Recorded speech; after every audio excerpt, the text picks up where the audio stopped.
माझं नाव एकता भास्कर सावंत आहे. व्हिडिओच्या माध्यमातून तुमचं काय तुमच्या मांडणी होती, तुम्ही काय तुमचं पाहणं होतं? परत बोला सर. काल तुम्ही एक व्हिडिओ व्हायरल केला, मनसेचे नेते या ठिकाणी आलेले, काय नेमकं कारण होतं? कारण असं होतं की मी ह्या रस्त्यावरती 2 वर्षापासून स्टॉल लावतीये. एक छोटासा स्टॉल आहे माझा. तर मी ह्याच जागेवर फक्त 4 ठिकाणी फिरली. मला 4 लोकांनी माझ्यावरती कंप्लेंट केली. आता ही कंप्लेंट म्हणजे कशी, मी स्टार्टिंगला जो रस्ता स्टार्ट होतो तिथे गाडी लावत होती, तर बाजूच्या माणसांनी शाखा प्रमुखला कंप्लेंट केली. जेव्हापर्यंत माझ्या इथे गर्दी नव्हती तेव्हापर्यंत मला कोणी त्रास नाही दिला, पण जेव्हा माझ्या इथे गर्दी वाढली तेव्हा त्या लोकांनी मला त्रास द्यायला सुरू केला.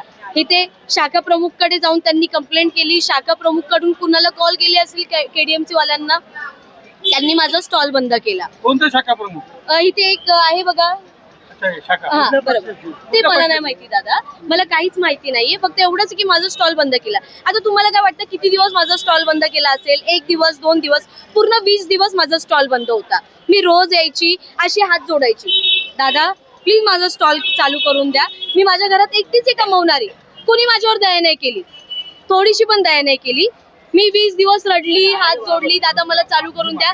शेवटी एक विशाखा ताई करून आहे, ती मला बोलली की तू इथे लाव जरा, बघ इथे काय होतंय का नाही. तर तिने मला थोडीशी मदत केली. इथे लावली गाडी. कुठे? इथे याच्या पाठच्या काहीतरी हिंदी माणसांनी काय केलं मी तुम्हाला सांगते. त्या दिवशी मी स्टॉल लावला, दुसऱ्या दिवशी परत आली स्टॉल लावायला. मला वाटलं की आता चला प्रॉब्लेम सॉल्व्ह झाला असेल. त्या हिंदी माणसांनी काय केलं, मराठीवाले जे ऑटोवाले, जे मराठीमध्ये हिंदी असतात, कळलं ना तुम्हाला, त्यांनी काय केलं, ऑटोवाले आले, 200-300 ऑटोवाले आले. किती? 200-300 वाले ऑटोवाले आले, युनिटी आले. मला बोलतात तुमचा स्टॉल इथून पहिले बंद करा. मी म्हटलं काय झालं, काय रिझन आहे? नाही तुमचा सिलेंडर आहे, असं आहे तसं आहे. मी म्हटलं बाकीच्या लोकांचं सिलेंडर काय? हे जे रूल्स अँड रेग्युलेशन आहे ते मला फक्त लागू होणार का, बाकीच्या लोकांना लागू नाही होणार का? पालिकेने बाकीच्या लोकांवर कारवाई केली नाही केली ना. मी तुम्हाला तेच सांगते, मी मुद्द्यावरतीच येते. इथून माझा स्टॉल बंद केला मला घाबरवून.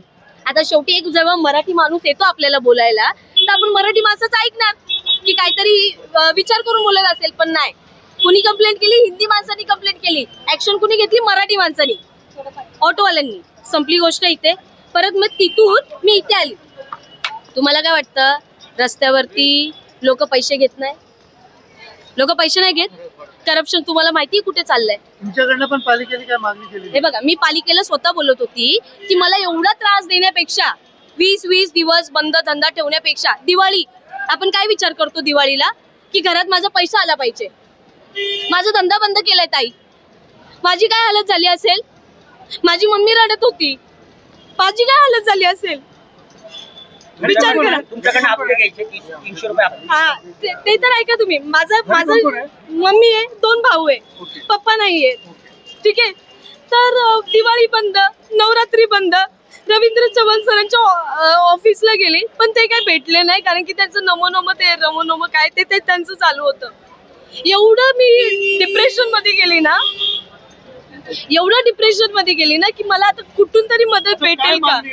काय मागणी? माझी मागणी एवढीच होती. पहिले माझं 1 मिनिट ऐका दादा. हे झालं, तिथून मला इथे आणलं. इथून काय केलं, हे बघा, हा जो ब्रिज आहे, इथून फोटो टाकला की इथे स्टॉल आहे, इथे स्टॉल आहे, इथे स्टॉल लावला. तर इथून फोटो गेला, केडीएमसी वाला आला, माझ्याकडे पूर्ण व्हिडिओ प्रूफ सोबत. पाहिजे तर मी पण ते पण दाखवेन. हे तुझी गाडी तोडून टाकेल, गाडी काढ इथून. मुलीशी बोलायची ही पद्धत आहे. पण मराठमोळ्या डोंबिवलीमध्ये मराठी तरुणीला व्यवसाय करून दिला जात नाही. आता मला काय बोलला एक मराठी माणूस, काय बोलला जेव्हा मी या रस्त्यावर आली, मला काय बोलतो, 30 वर्षापासून मराठी माणूस झोपलेला का? हा, केली ना दादा, एक जागेवर नाही गेली, खूप जागेवर गेली. हा, माझं म्हणणं काय, मी मला काय बोलले, परवा मी जेव्हा गेली 2 दिवसापूर्वी जे गेली मी वॉर्ड ऑफिसर कडे, तर मला वॉर्ड ऑफिसर काय बोलतो की 150 मीटरच्या आत कुणी गाडी नाही लावायची. 150 मीटरच्या आत कुणी गाडी नाही लावायची. सिलेंडर आहे तुमच्याकडे, स्फोट झालेत. मी काय म्हंटल, माझ्या बाजूला फ्रँकीवाला आहे, त्याच्या बाजूला शोरमावाला आहे, हिचा 2 वडापाववाले आहेत, फ्रँकीचे 2 गॅस चालतात. हे कुठून आले? स्फोट माझ्याच इथे होईल. तुमची आता मागणी काय सांगा? मला दादा आले, दादानी खरंच मला खूप मदत केली. अविनाश जाधव जे आहे ते आमच्या सारख्या माणसांसाठी उभे राहणार आहेत. काल तुम्ही तर ऐकलंच असेल ते काय बोलले, बरोबर ना? मला काय बोलले, इथे तू टपरी टाक बोलले, इथे तू टपरी टाक. दादा बघा, माझ्याकडे पैसे नाहीयेत की टपरी मी लगेच उभं करेल. मला कुठून तरी लोन घ्यावं लागेल, कर्ज घ्यावं लागेल, मग मी टपरी उभी करेल आणि मी टाकेल. पायावर चाकू पडलाय घाबरून, इथून फोटो काढेल का तिथून फोटो काढेल का, पायावर चाकू पडलाय, उभं राहता येणार. तुम्हाला दाखवून देते ही खोल जखम आहे. तुमच्याकडनं पालिकेने काय पैसे मागितले का? कारण तुम्ही मी ते सांगते. 300 रुपये दिलेत. तर मी तुम्हाला एक सांगते, मी पालिकेला बोलत होती, जेव्हा जे KDMC वाले येत होते, मी त्यांना बोलत होती की माझ्याकडून तुम्ही पावती घ्या जसं बाकीच्या लोकांकडून घेतात, जेणेकरून मला त्रास नाही होणार. तर ते बोलले नाही, तुझ्याकडून पावती नाही घेणार, तू आज पावती देशील, उद्या माईकवर बोलून दाखवशील, मग ही भीती दाखवली मला.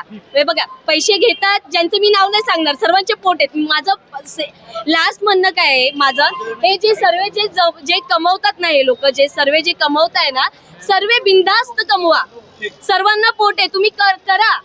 पण जर आमचं महाराष्ट्र आहे, पहिला हक्क आमचा आहे.